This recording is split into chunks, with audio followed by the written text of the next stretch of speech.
출애굽기 20장 1절에서 17절, 제가 1절을 먼저 읽겠습니다. 서로 교독하는 걸로 하시겠습니다.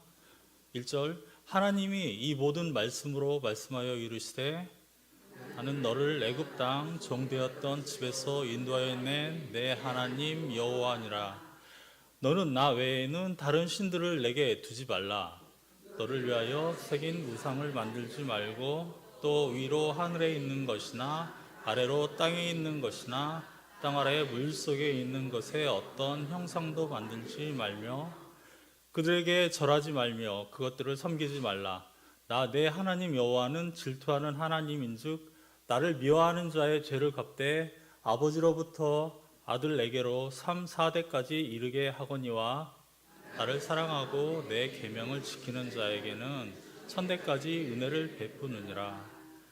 너는 내 하나님 여호와의 이름을 망령되게 부르지 말라. 여호와는 그의 이름을 망령되게 부르는 자를 죄 없다 하지 아니하리라. 안식일을 기억하여 거룩하게 지키라. 엿새 동안은 힘써 내 모든 일을 행할 것이나 일곱째 날은 내 하나님 여호와의 안식일인즉 너나 내 아들이나 내 딸이나 내 남종이나 내 여종이나 내 가축이나 내 문 안에 머무는 객이라도 아무 일도 하지 말라. 이는 엿새 동안에 나 여호와가 하늘과 땅과 바다와 그 가운데 모든 것을 만들고 일곱째 날에 쉬었음이라.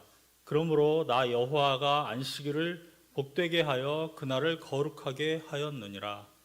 내 부모를 공경하라. 그리하면 내 하나님 여호와가 내게 준 땅에서 내 생명이 길리라. 살인하지 말라. 간음하지 말라. 도둑질하지 말라. 내 이웃에 대하여 거짓 증거하지 말라. 17절 다 같이 읽으시겠습니다.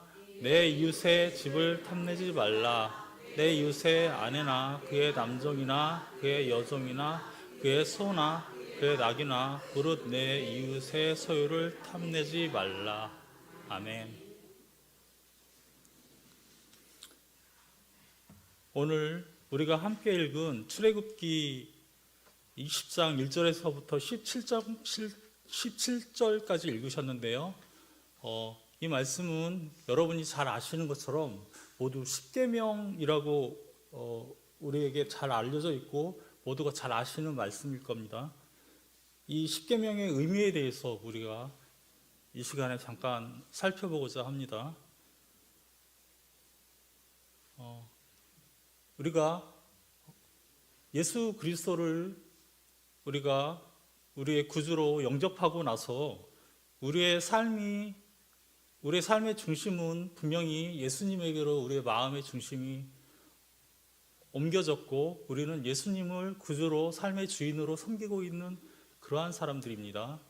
그래서 주일날 이렇게 모여서 예배 드리는 것도 우리가 교회에 나와서 하나님 앞에서 예배를 드리면서 그렇게 하나님께 감사를 드리면서 하나님과의 만남의 시간이죠. 그리고 교회에 와서 여러 가지 하나님의 말씀을 배웁니다.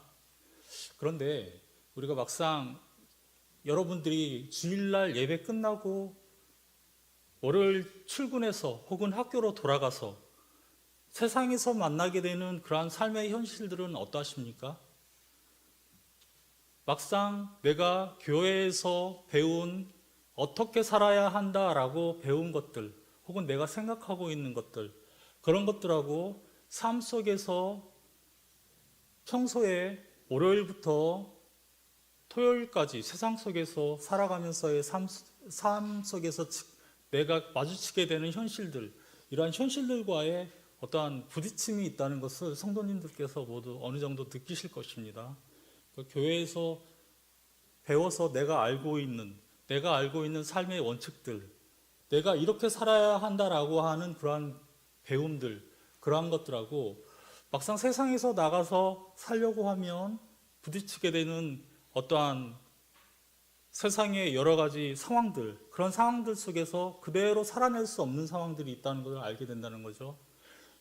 이렇게 살아야 된다라는 건 아는데 그렇게 잘 사라지지 않는 현실 속에 있는 거죠. 이제 그럴 때에 우리 그리스도인들이 어떻게 그러면 방향을 잡을 것인가 우리가 어떠한 문화 속에 있다는 것은, 그 시대 속에 어떠한 문화의 흐름 속에 있다는 것은 그 문화의 영향을 계속 받을 수밖에 없다는 그러한 뜻이거든요. 우리가 지금부터 500년 전에 살던 사람들하고 같은 생각 속에서 지금 우리가 사고하고 있는 것이 아닙니다. 내가 원튼 원하지 않든 지금부터 500년 전의 사람들은 내가 살았던 환경과 다르게 살고 있고 내가 생각했던 것과 다른 사고방식 속에서 살았습니다. 500년 전까지만 해도 결혼은 여기서 보통 우리가 지금 중학생 정도만 돼도 벌써 결혼할 나이였죠. 그래서 그때가 되면 당연히 결혼해야 된다 생각하고 그렇게 준비하면서 살았을 것입니다. 그러나 지금 오늘날 와가지고는 지금 한 몇십 년만 해도 몇십 년 전까지만 해도 생각했던 결혼 정년기가 지금의 결혼 정년기하고 많이 다르죠. 이렇게 역사는 흐르고 상황은 바뀐다는 말씀이죠. 그러나 성경에서 하고 있는 하나님께서 주신 어떠한 삶의 법칙들, 그런 것들은 변하지 않는데 우리가 살아가면서 겪게 되는 여러 가지 삶의 상황들, 그런 상황들은 계속 변하게 된다는 것이죠. 그러기 위해서 오늘 어떠한 갈등들이 분명히 있을 것입니다. 우리 크리스찬들이 지켜야 될 삶의 원칙을 그러면 우리는 어떻게 찾아갈 것인가? 그 문제를 통해서 그 문제를 한번 우리가 성경을 찾아서 조금씩 찾아가 보자, 그런 말씀을 드리는 것입니다. 오늘 우리가 출애굽기를 읽었는데요. 먼저 출애굽기가 어떤 책인지 간단하게 우리가 살펴보고 나서 오늘 본문을 좀 보겠습니다. 먼저 출애굽기는 말 그대로, 제목 그대로, 그 내용 그대로 제목이 내용을 반영하고 있습니다. 출애굽이라는 것이 무엇이죠? 애굽으로부터 나온다는 뜻이죠. 그렇기 때문에 이제 이스라엘 백성이 애굽에서부터 나오는 이야기를 담고 있는 것이 바로 출애굽기입니다. 그러면 이 출애굽기를요, 세 가지 구간으로 나누어 볼 수 있습니다. 그러니까 출애굽기를 세 부분으로 나누어 보면 1장에서 18장까지는 애굽에서 나오는 이야기예요. 말 그대로 출애굽하는 이야기예요. 이스라엘 백성이 애굽에서 출발해서 시내산까지 오는 것이 18장까지의 이야기입니다. 이스라엘 백성이 나온 게 아니라 사실은 하나님께서 이스라엘 백성을 꺼내오신 거죠. 꺼내서 시내산까지 데려오신 게 18장까지의 이야기입니다. 그리고 시내산에서 19장에서 24장은 시내산에서 하나님과 이스라엘 백성이 언약식을 맺으세요. 거기서 언약식이라고 하는 것은 어떤 인간의 계약과는 약간 다른 개념입니다. 하나님은 이스라엘 백성의 왕이 되고 이스라엘은 하나님의 백성이 되고 그렇게 언약을 서로 맺는 거죠. 그리고 나서 이제 거기에서 율법을 주시는 겁니다. 그 언약의 증표로서, 언약의 내용으로서 율법을 주셨습니다. 그 율법이 오늘 우리가 읽은 십계명을 비롯해서, 십계명은 어떠한 율법의 뼈대고요. 이 율법의 개수는 이 십계명에서 지금 수백 개로 나눠져 있습니다. 그런데 우리가 읽은 오늘 십계명만 우리가 오늘 읽게 된 거죠. 이렇게 가운데 19장에서 24장은 율법을 주시는 이야기, 다시 말하면 하나님과 이스라엘 백성이 언약식을 체결하는 이야기가 가운데에 있고, 마지막으로 25장부터 40장까지는 성막을 짓는 이야기가 나옵니다. 그러니까 하나님께서 이렇게 성막을 지어라 라고 이스라엘 백성들에게 얘기를 해주고, 그 다음에 이스라엘 백성들은 그 하나님의 명령 그대로 성막을 짓게 됩니다. 그리고 맨 마지막에는 하나님께 성막 봉헌식을 올려드려요. 하나님께 성막을 이제 다 만들어서 봉헌해 드리는 거죠. 이것이 전체적으로 무슨 의미냐? 이스라엘 백성을, 하나님께서 이스라엘 백성을 애굽에서 시내산까지 데려오시고요. 이게 첫 번째 이야기죠. 두 번째, 시내산에서 하나님과 이스라엘 백성이 서로 언약식을 맺고요. 여기서 하나님은 왕이 되시고 이스라엘은 백성이 됩니다. 그 하나님의 백성이 됩니다.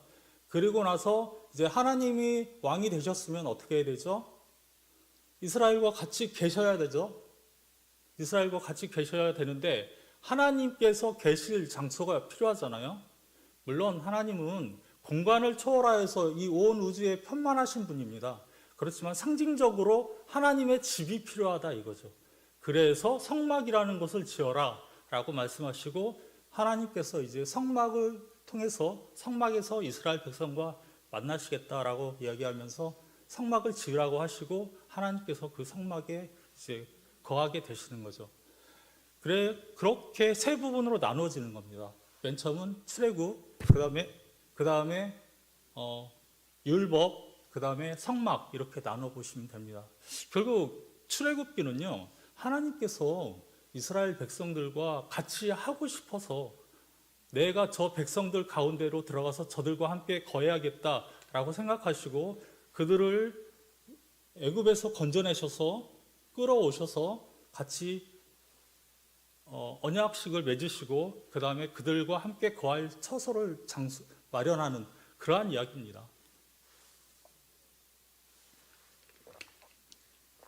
전체 구조가 이렇다는 것을 아시고 우리가 오늘 읽은 본문이 그러면 이 언약을 받는 부분, 사실 언약식을 체결하는 부분은 24장입니다.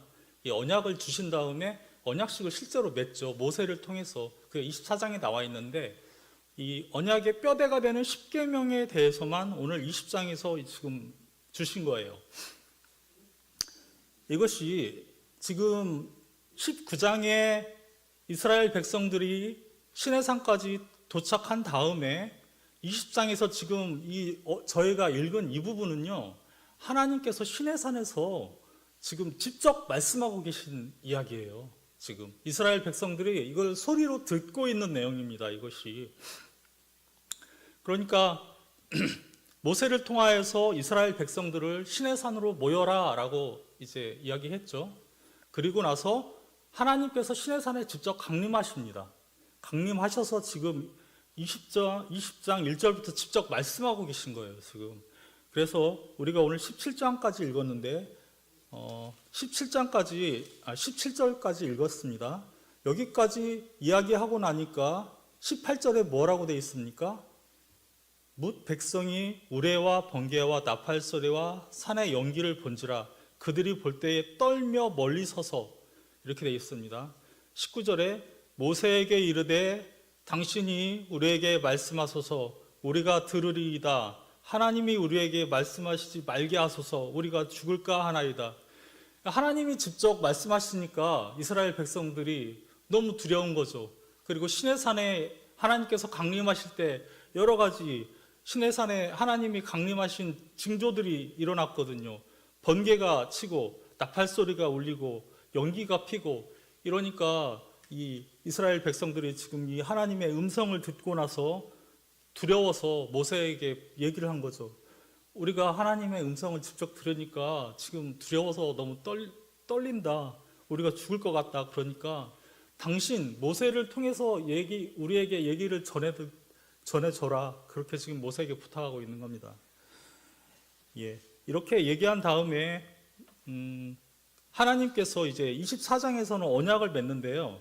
나중에는 이 십계명에 대해서는 하나님이 직접 이 언약의 내용을 지금 우리가 읽은 십계명의 내용을 언약을 돌판에다 새겨서 이스라엘 백성에게 전해주는 이야기가 그 이후에 나오게 됩니다. 그럼 오늘 우리가 읽은 이 십계명의 내용을 세부적으로 좀 본 다음에 이 십계명을 주신 그 목적 내지는 그 의미를 한번 살펴보겠습니다. 먼저 오늘 우리가 읽은 내용을 한번 볼게요. 맨 처음에 2절에 한번 보겠습니다. 2절에 보면 나는 너를 애굽 땅 종되었던 집에서 인도하여 낸 내 하나님 여호와니라 라고 되어 있습니다. 이 부분이 우리가 왜 십계명을 지켜야 되는지 그 이유를 설명해 주고 있어요. 맨 처음에 우리가 왜 이 계명에 순종해야 되는지. 왜냐하면요, 하나님께서 지금 이스라엘 백성들을 애굽 땅에서 건져내신 거잖아요. 이스라엘 백성들이 애굽 땅에서 어떠한 존재였습니까? 무엇을 하고 있었습니까? 애굽에서 종되었던 존재들입니다. 그러니까 애굽에서 그냥 권리를 누리면서 평범하게 살던 그런 애굽의 백성으로서 평범한 백성 내지는 그러한 존재가 아니라 애굽에서 종살이하고 있던 애굽의 종으로 잡혀 있던 사람들이라고요. 그 사람들이. 그러니까 지금 하나님께서 얘기하고 있는 거죠. 내가 너희들이 애굽에서 종 되었을 때 너희들을 지금 내가 구원해 내서 여기에 데려다 줬다, 데려다 놓았다라고 지금 이야기하고 있는 거죠. 그러니까 내가 너희의 구원자가 된다라고 지금 말씀하고 계신 거예요. 하나님은 우리의 지금 구원자로서 지금 이야기하고 계신 겁니다. 언약 백성이 왜 계명을 신실하게 지켜야 되는가?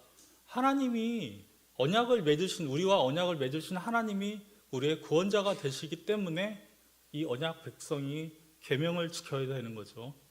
2절에 지금 그 부분이 나와 있는 겁니다. 이 부분이 상당히 중요합니다. 우리가 이 부분을 이해하고 나서 나머지 계명들을 쭉 봐야죠. 그러면 이제 3절에 한번 보시면 첫 번째 계명이 뭡니까? 너는 나 외에는 다른 신들을 내게 두지 말라. 이게 무슨 말이죠? 이거는요, 예배의 대상이 누구인가 명확히 지금 얘기하고 있는 거예요. 너희가 예배할 대상이 누구라고 말씀하고 계십니까? 유일하신 하나님 한 분만을 예배해라 지금 말씀하고 계신 거죠. 당시에요, 그 지방 사람들은 다신관의 세계관 속에서 살았어요. 신이 수없이 많다라고 하는 그러한 생각 속에서 살았어요. 그래서 이집트 사람들도 그렇고 가나안 사람들도 그렇고 수많은 신들을 섬기면서 살았어요. 그렇게. 그런데 하나님께서는 이 이스라엘 백성들을 데려다 놓고 지금 이야기하고 있습니다. 너는 나 외에는 다른 신들을 섬기지 말라. 다른 신을 예배하지 말라. 지금 그렇게 얘기하고 있는 거죠. 이 예배라는 말은요, 단순히 그냥 우리가 예배하면은 주일날 교회에 와서 예배 드리는 것을 예배라고 생각하기 쉽습니다. 그러나 이건 사실 어떻게 보면은 하나님께서 인간을 창조하신 목적이기도 해요. 예배라고 하는 것은 사랑이다라고 같이 동일한 말로 생각하셔도 좋습니다. 사랑 내지는 서로 혹은 교제한다라는 말. 세상에서 살다 보면 주변에 돈을 예배하는 사람들이 있죠. 사람들은 뭔가 다 예배하고 있습니다. 하나님을 모르는 사람들도 원래 가슴속에, 마음속에 하나님께서 인간을 창조하실 때 그 목적이 하나님과 인간이 서로 교제하고 사랑하고 예배하는 그러한 존재로 만들었기 때문에 하나님을 찾을 수밖에 없는 것이 바로 인간입니다. 그래서 인간은 하나님을 모른다면 다른 그 어떤 것을 찾고 갈구하고 예배할 수밖에 없는 것이 바로 인간이에요. 그래서 하나님을 모르는 사람들이 잘못된 방향으로 하나님이 아는 잘못된 것들을 찾게 되면 그것이 바로 돈을 예배하는 사람들이 되고 또 다른 어떤 정신적인 만족을 추구하기 위해서 다른 신들 우상에게로 가기도 하고 그런 것들이 어떤 이 세상에서 기독교가 아닌 다른 종교들이 지금 비틀어진 하나님이라는 존재, 비틀어진 하나님의 존재로 그들에게 비춰진 그러한 결과입니다.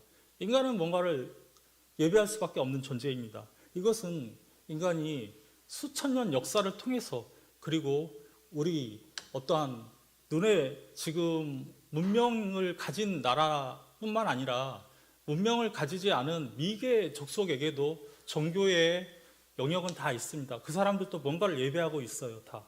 그것만을 보아도 인간은 하나님께서 창조하실 때 단순히 그냥 창조하지 않으셨습니다.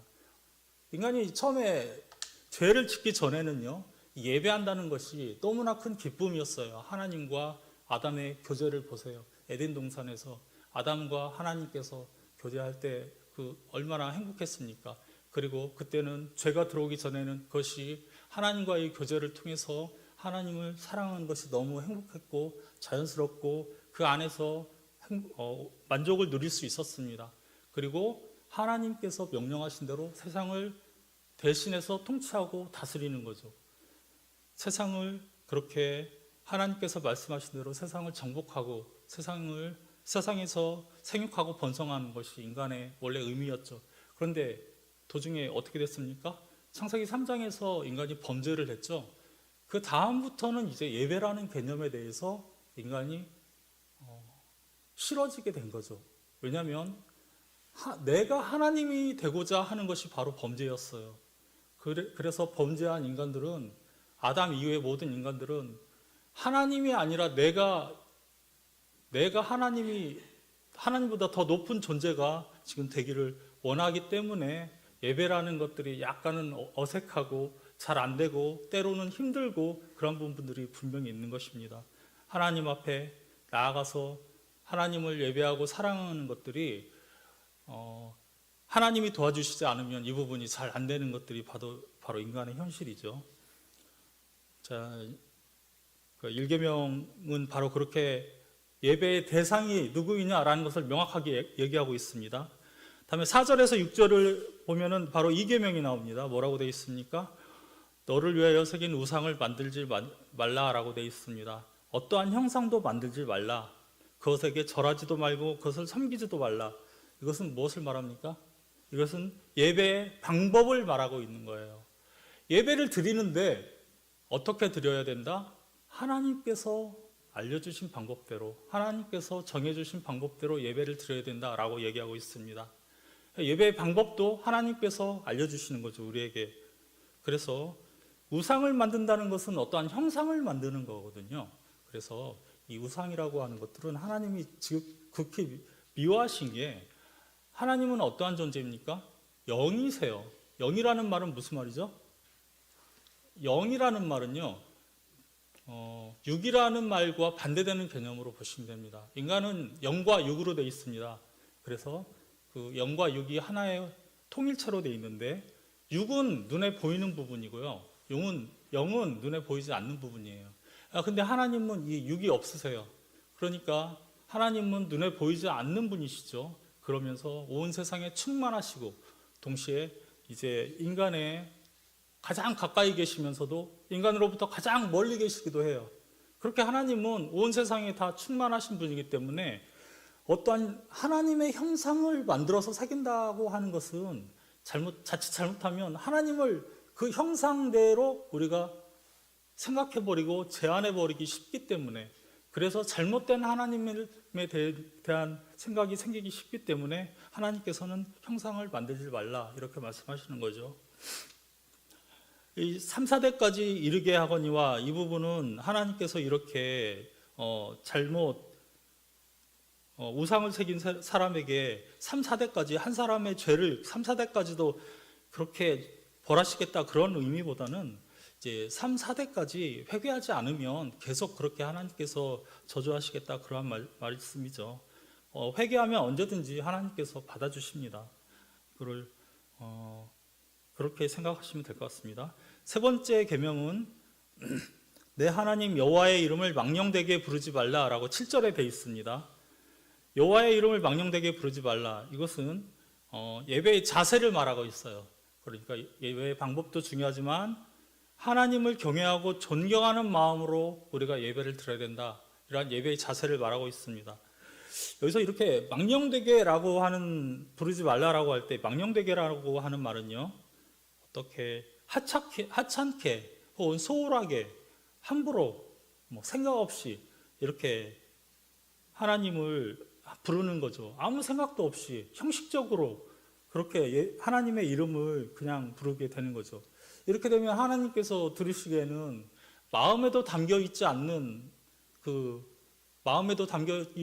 그러한 소리를 지금 우리에게 하나님께 드리고 있는 거잖아요. 그렇게 되면 하나님도 이게 모욕이 되는 거죠. 그렇기 때문에 하나님께서는 망령되게 부르지 말고 하나님을 경외하고 존경하는 마음으로 그렇게 예배를 해라라고 하는 예배의 자세를 알려주시고 계십니다. 4계명은 안식일을 기억하여 거룩하게 지키라. 이게 8절에서 11절까지 나와 있습니다. 이것은요, 예배의 때를 말하고 있습니다. 일주일의 하루를 거룩하게 하나님께 구별하여 드리는데 안식일에 특별히 하나님 앞에 나와서 예배를 드려라 라고 말씀하고 계신 거죠. 이 거룩하게 지킨다는 것, 이것이 바로 예배를 말하는 거죠. 그리고 나서 그 근거를 뭐로 말씀하고 계시냐면은 11절에 보면 이는 엿새 동안에 나 여호와가 하늘과 땅과 바다와 그 가운데 모든 것을 만들고 일곱째 날에 쉬었음이라. 그러므로 나 여호와가 안식일을 복되게 하여 그날을 거룩하게 하였느니라. 안식일을 지키는 목적은 하나님께서 실제로 세상을 창조하시고 안식하셨기 때문에 그 안식에 동참하는 거죠. 그리고 하나님께서 그날에 복을 주셨거든요. 그래서 그 날에 복에 참여하는 거죠. 이 안식일을 지킨다는 의미는 지난 6일 동안은 세상에서 육적인 일에 우리가 열심히 일했다면 이제 안식일에는 영적인 충전을 위해서 하나님 앞에 나와서 그 복을 누리는 거죠. 참고로 이 10계명이 구약에서 2번이 나옵니다. 여기 우리가 오늘 읽은 출애굽기 20장 1절에서 17절 말고 신명기에도 한번 10계명이 더 나와요.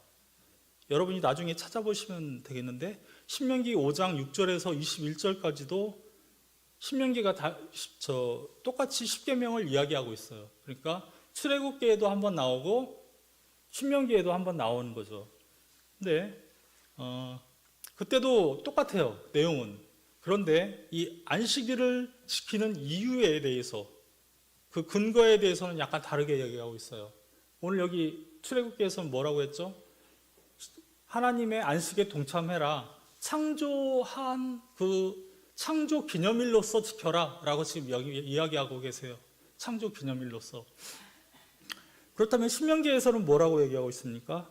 신명기에서는 제가 한번 읽어볼 테니까 잘 들어보세요. 5장 25절에 너는 기억하라. 내가 애굽 땅에서 종이 되었더니 내 하나님 여호와가 강한 손과 편팔로 거기서 너를 인도하여 내었나니 그러므로 내 하나님 여호와가 내게 명령하여 안식일을 지키라 하느니라. 그러니까 하나님께서 출애굽기에서 안식일을 지키라 얘기하실 때는 창조 기념일로서 안식일을 주셨다면 신명기에서는 여기서는 구원 기념일로, 어떻게 이스라엘 백성들을 구원해낸 기념으로 지금 안식일을 지켜라 라고 지금 약간 다르게 이야기하고 있습니다. 이 부분은 참고만 하시면 될 것 같습니다. 네, 그리고 그 다음에 이게 이 4가지 계명이 바로 하나님 앞에서 우리가 드려야 될 그 계명이죠. 다음에 5번째 계명이 12절에 나와 있습니다. 5번째 계명은 내 부모를 공경하라 라고 되어 있습니다. 이 부분은 권위에 합당하게 그렇게 부모님을 존경해라 라고 하는 그런 의미를 가지고 있습니다. 첫 번째는 순종을 이야기하고 두 번째는 은혜를 갚는 것을 이야기하고 있습니다. 이렇게 부모를 공경하라 라고 이야기하고 있고요. 다음에 6계명은 살인하지 말라 라고 이야기하고 있습니다. 이것은 타인의 생명을 소중하게 여기라 이렇게 이야기하고 있습니다. 이게 13절에 나와 있죠. 그 다음에 14절에 보면은 간음하지 말라라고 되어 있죠. 이것은 몸과 마음을 순결하게 지켜라 라고 하는 하나님의 말씀입니다. 8절에 8번째로 15절에 보면은 도둑질하지 말라라고 되어 있는데 이것은 정직한 방법으로 재물을 모으라라고 하고 하는 하나님의 계명입니다. 그 다음에 9계명은 16절에 나와 있습니다. 내 이웃에 대하여 거짓 증거하지 말라. 이것은 언어 생활에 있어서 진실한 언어 생활을 해라라고 하는 말씀이죠. 그 다음에 17절에 마지막 10계명이 나와 있는데 탐내지 말라라고 했죠. 이것은 마음의 욕심을 버리고 그 자족하는 마음을 가져라. 마음에 어떤 뭔가를 탐하는 마음을 갖지 말라. 이것은 마음으로 뭔가를 탐하기만 해도 10계명, 이 10번째 계명을 범하는 게 돼버리기 때문에 마음으로도까지도 우리가 최선을 다해서 십계명을 지켜야 된다라고 이야기하고 있는 거죠. 자, 그러면 우리가 이제 십계명을 전체적으로 한번 다 살펴봤으니까 이 율법을 주신 사건의 의미를 한번 다시 살펴볼게요. 제가 아까 말씀드릴 때 출애굽기의 가운데 부분이 바로 율법을 주신 사건이라고 말씀하셨죠. 오늘 이 십계명을 비롯해서 여러 가지 율법을 주시고 하나님과 이스라엘 백성이 서로 언약을 맺은 사건이 출애굽의 가운데에 있어요. 앞부분은 애굽에서 시내산까지 그 긴 여정을 얘기하고 있고요. 물론 이 출애굽기 앞부분에는 모세의 이야기부터 시작하고 있습니다. 모세가 언제 태어나서 어떻게 광야에서 그 시험을 연단을 받고 하나님을 만나죠. 만나서 이스라엘 백성들을 애굽에서 이끌어내는지 그러한 이야기가 다 담겨 있습니다. 어쨌든 앞부분은 애굽에서 시내산까지, 그리고 가운데에서 시내산에서 하나님과 이스라엘 백성이 언약을 맺는 부분, 이 부분이 가운데에 있고요. 그 다음에 나머지는 이제 말씀드린 대로 하나님께서 거하실 집, 성막을 짓는 이야기가 뒷부분에 있습니다. 그런데요, 이렇게 이 하나님께서 이스라엘 백성과 언약을 맺는 이 사건은 이 출애굽기의 가운데 부분에 있을 뿐만 아니라 모세오경의 가운데 있기도 해요. 여러분, 모세오경이 무슨 책입니까? 예, 창세기에서부터 출애굽기, 레위기, 민수기, 신명기 이 5권의 책을 모세오경이라고 이야기하죠. 그래서 이거는 사실 원래 5권이라고 모세오경이라고 얘기는 하지만 한 권의 책입니다, 사실. 왜냐하면 모세가 처음부터 끝까지 다 썼거든요. 이게 원래는 한 권이라고요, 이게. 그래서 창세기는 사실 어떤 서론적인 역할을 해요, 창세기에서는. 그러니까 창세기에서는 세상이 어떻게 시작됐고 이스라엘 백성이 어떻게 시작되어서 애굽까지 오게 되었는지 그 서론의 역할을 하고요. 그 다음에 출애굽기에서는 지금 오늘 얘기한 것처럼 이 하나님께서 이스라엘 백성과 언약을 맺으시는 사건이 출애굽기의 핵심이라고 보시면 되고요. 이게 어디까지 가냐면 시내산에서 율법을 주시는 이야기가 레위기까지 갑니다. 레위기 전체가 율법을 계속 주시는 거예요. 그래, 레위기는 결국 그래서 제사법과 절기를 주시는데 이것도 다 지금 이 시내산에서 동일하게 주어지는 사건이거든요. 이게 바로 레위기가 딱 가운데 있는 거죠. 율법을 주시는 사건이. 그리고 나서 이제 민수기가 오는데 민수기는 이제 이스라엘 백성이 불순종했을 때 가나안 땅까지 가는 그 여정을 40년 동안 방황하는 거죠, 광야에서. 그렇게 40년 동안 방황해서 어디까지 갑니까? 가나안 땅 바로 맞은편까지 가요. 거기가 모압 광야라는 데죠, 모압 평야. 거기까지 가는 이야기가 민수기고, 신명기는 이제 모압 평야에서 모세가 죽기 전에 마지막으로 한 연설이 신명기예요. 이제 과거의 이스라엘 백성이 어땠는지 그렇게 쭉 이야기를 해주면서 앞으로 너희는 이렇게 살아라라고 얘기하는 것이 신명기예요. 그렇기 때문에 모세오경의 가운데에도 뭐가 있습니까? 율법을 주신 이야기. 그러니까 하나님과 이스라엘 백성이 언약식을 맺고 그 언약의 내용으로 율법을 주신 이 사건이 모세오경의 가운데에도 있습니다. 여러분, 구약이 몇 권입니까? 66권입니다. 네. 그런데 구약을요, 간단하게 이야기하면은 핵심적으로 이야기하면 율법과 선지자라고 할 수 있어요. 율법서와 선지서라고 이야기할 수 있습니다. 물론 여기에 따라오는 율법과 선지서와 기타 다른 책들 이렇게 분류할 수 있는데요. 핵심은 율법과 선지서라고 보시면 돼요. 그래서 혹시 누가복음에서 그 사건 기억나세요? 이제 나사로라고 하는 거지가 부자의 집 앞에서 맨날 이렇게 힘들게 먹지도 못하고 굶으면서 계속 살다가 그렇게 부자가 가끔 내주는 음식으로 그렇게 먹고 그 부자네 집에서 나오는 음식으로 먹고 그렇게 연명하는 사건이 기억나시죠? 그렇게 하다가 둘 다 부자도 죽고 나사로라고 하는 거지도 죽었는데 나사로는 천국으로 가고 부자는 지옥으로 갔습니다. 그런데 이제 부자가 지옥의 음부에 떨어져 가지고 아브라함의 품속에 있는 나사로에게 이제 나사로를 보고 아브라함에게 이제 그 부자가 부탁을 하죠. 뭐라고 부탁합니까? 물 좀 찍어달라고 얘기하니까 이제 거절을 당하죠. 거기 너무 간격이 커서 갈 수가 없다. 그러니까 그러면 우리 우리 가족들이 우리 형제들이 지금 세상에 살아 있는데 나사로를 보내서 이곳에 오지 않게 좀 해주십시오라고 했을 때 그 아브라함이 뭐라고 했습니까? 아브라함이 이렇게 얘기했죠. 그들에게는 모세와 선지자들이 있으니 그들이 따로 보낼 필요가 없다. 나사로 여기에 있던 나사로가 가도 믿지 않을 것.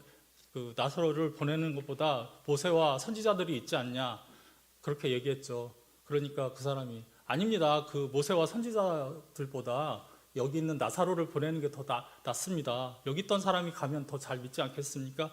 라고 했을 때 아브라함이 그때 모세와 선지자를 믿지 않으면 여기 있는 나사로가 가도 믿지 않을 거다. 그 모세와 선지자라는 말이 무슨 말이죠? 모세와 선지자라는 말이 바로 구약 성경을 얘기하는 겁니다. 구약 성경을 한마디로 모세와 선지자라고 딱 이야기하고 있는 거예요. 그러니까 구약의 구조에서도 사실 앞부분에서 이렇게 창세기와 이 신명기까지를 통해서 율법을 주신 이야기, 다시 말하면 하나님과 이스라엘 백성이 언약을 맺고 하나님의 나라를 지금 세우신 거죠. 하나님이 어떻게 보면. 왜냐하면 하나님의 나라라는 것은 하나님이 왕이시고 그리고 그 백성이 있는 그러한 나라니까 그 나라를 세운 것이죠. 그리고 다스리는 원리로서 율법을 주신 거니까요. 그리고 나서 선지서에서 내용은 한마디로 뭐냐면 그 이후에 율법을 맺은 다음에 가나안 땅으로 들어가게 되는데 이스라엘 백성이 계속 지금 이 주신 율법대로 못 살죠. 이스라엘 백성이 계속 이 율법을 범하죠. 하나님께 이렇게 살겠습니다라고 서로 언약을 맺었는데 계속 지금 그대로 살지 못하고 율법을 범하니까 하나님께서 뭐라고 하십니까? 선지자들을 계속 보내죠. 선지자라고 하는 것은 하나님의 말씀을 대신 이야기하는 사람들이에요. 너희가 언약을 기억해라. 너희가 언약을 맺지 않았냐? 내가 너희에게 준 율법이 있지 않냐? 기억해라. 그대로 돌아와라. 나는 너희를 기다리고 있다. 너희들 그러면 내가 너희를 벌할 수도 있다. 벌할 것이다. 지금 그렇게 계속 이야기하고 있는 것이 바로 선지서입니다. 선지서의 그 핵심은 그거예요. 돌아와라. 내가 너희를 사랑해서 너희를 나의 백성으로 삼았는데 왜 지금 계속 범죄하고 그 자리에 있느냐? 돌아와라 하고 있는 부분이 선지서예요. 구약은 간단하게 말하면 하나님께서 하나님의 백성, 하나님의 나라를 세우시고 그 하나님의 백성이 그 백성답게 못 사니까 지금 하나님께서 회개를 촉구하시는 그런 부분이 바로 구약입니다. 이렇게 보면은 이 율법 수요 사건이 얼마나 큰 사건인지 여러분이 아시겠죠? 하나님의 나라를, 이 땅에 가시적인 나라를 세우신 거니까. 수많은 나라가 있는데 결국 이스라엘이라는 나라를 만드시고 그 이스라엘이라는 나라를 통하여서 하나님은 세상에 자신이 어떤 분인지 드러내고 싶어 하셨던 거죠. 그 목적으로 이스라엘을 세우셨던 거죠. 그런데 이 구약의 백성들은 이 율법 10계명을 지킬 수 있었습니까? 없었습니까? 결국 지키지 못했죠. 근데 그들이 그러면 지키지 않으려고 노력을 안 했던 건 아니죠. 열심히 노력했습니다. 그 사람들도. 그런데 결국 그 사람들이 실패하는 것은 사실 필연적인 결과였어요. 왜 그렇습니까?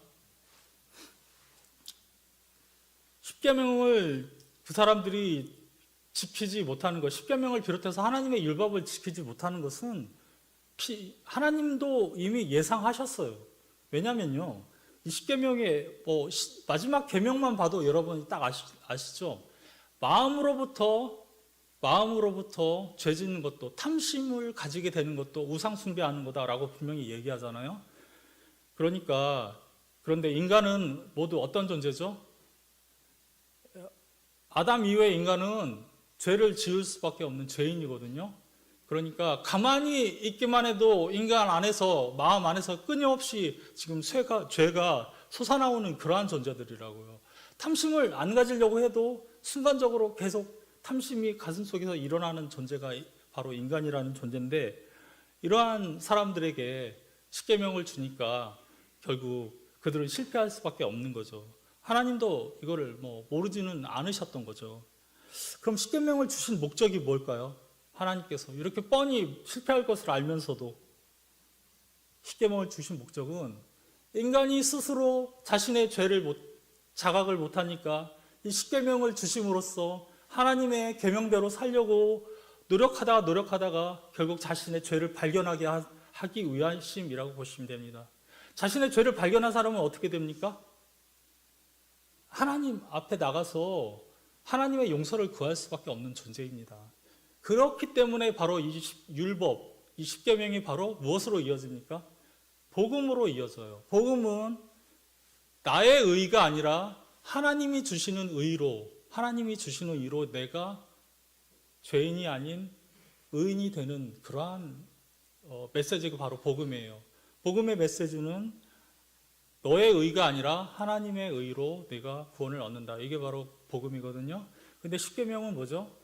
나의 의를 세워야 내가 의인이 되는 존재인데 이게 실패하니까 복음으로 넘어가는 거죠. 그래서 성경 전체가 지금 이렇게 구조가 이렇게 되어 있는 거예요. 지금 계명을 주셨는데 이대로 살지 못하니까 결국 예수님이 오셨죠. 그것을 완벽하게 지키실 수 있는. 그래서 인간이 예수님을 통해서 구원받는 그러한 과정. 그래서 새로운 하나님의 나라가 세워지죠. 그것이 바로 무엇입니까? 그것이 바로 오늘날의 교회입니다. 그래서 구약의 이스라엘은 신약의 교회로 이렇게 이어지는 거죠. 그래서 예수님 당시에 바리새인들, 그런 사람들이 율법을 고의로 안 지킨 사람들이 아니에요. 그런 사람들은 율법을 엄청나게 완벽하게 지키려고 노력했고 실제로 완벽 수준까지 거의 간 사람들입니다. 그런데 하나님께서 왜 바리새인들과 그 서기관들을 책망하신 이유가 뭡니까? 그 사람들은 이 문자적으로 십계명을 외적으로만 지키기만 하면은 자기가 지켰다라고 지킬 수 있다라고 생각하는 그런 사람들이었어요. 그런데 차라리 죄인들, 자신이 죄인인 것을 깨닫는 사람들, 내가 율법을 지키지 못한다라고 하는 창녀와 서기관, 창녀와 그 세리들, 그 사람들을 오히려 예수님은 더 이제 그 사람들이 먼저 천국에 들어갈 것이다 라고 얘기를 하시는 게 그 이유입니다.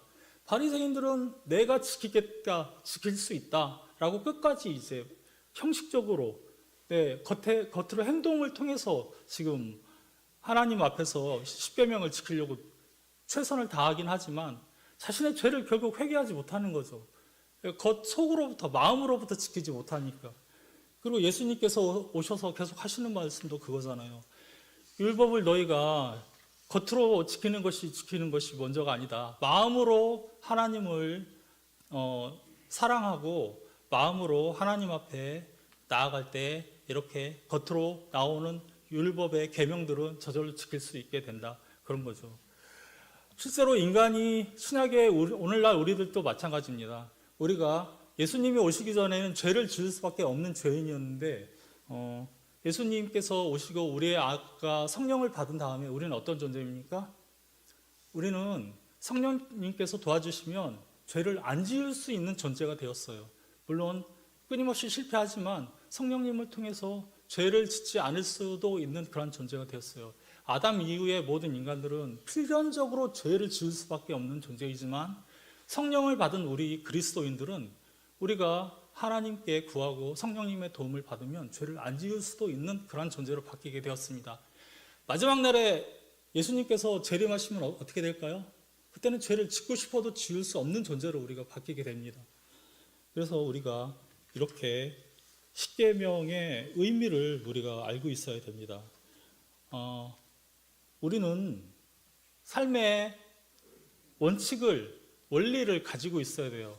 왜냐하면 이 세상을 살아가다 보면은 우리가 어떻게 살아야 되는 거가라고 하는 여기에 대한 명확한 정의가 없으면 우리의 삶이 흔들릴 수밖에 없거든요.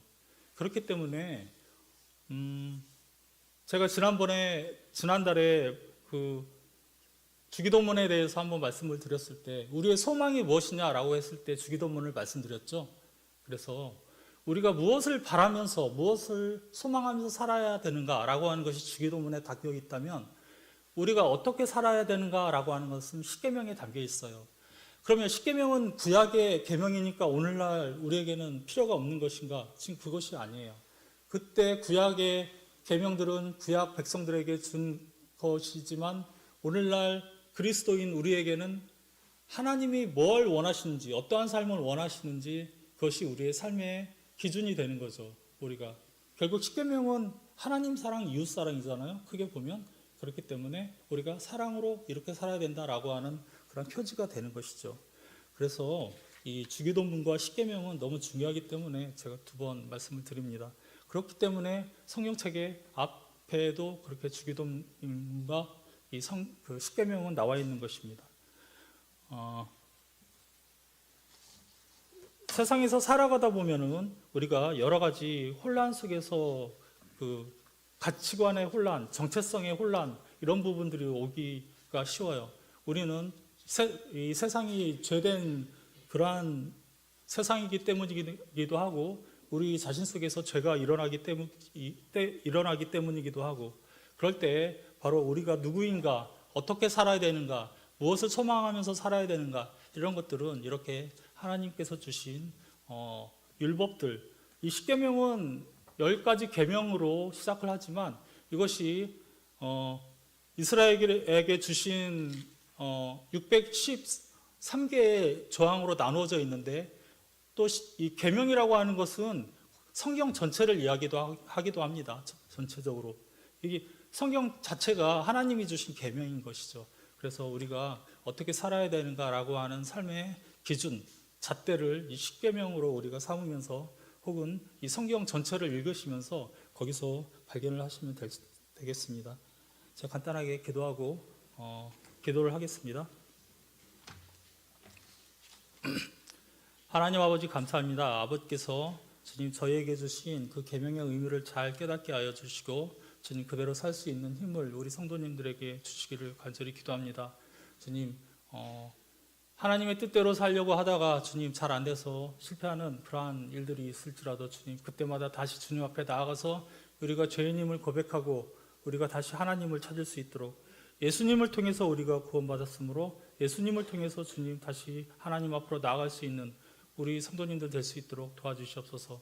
모든 말씀 주 예수 그리스도의 이름으로 기도합니다. 아멘.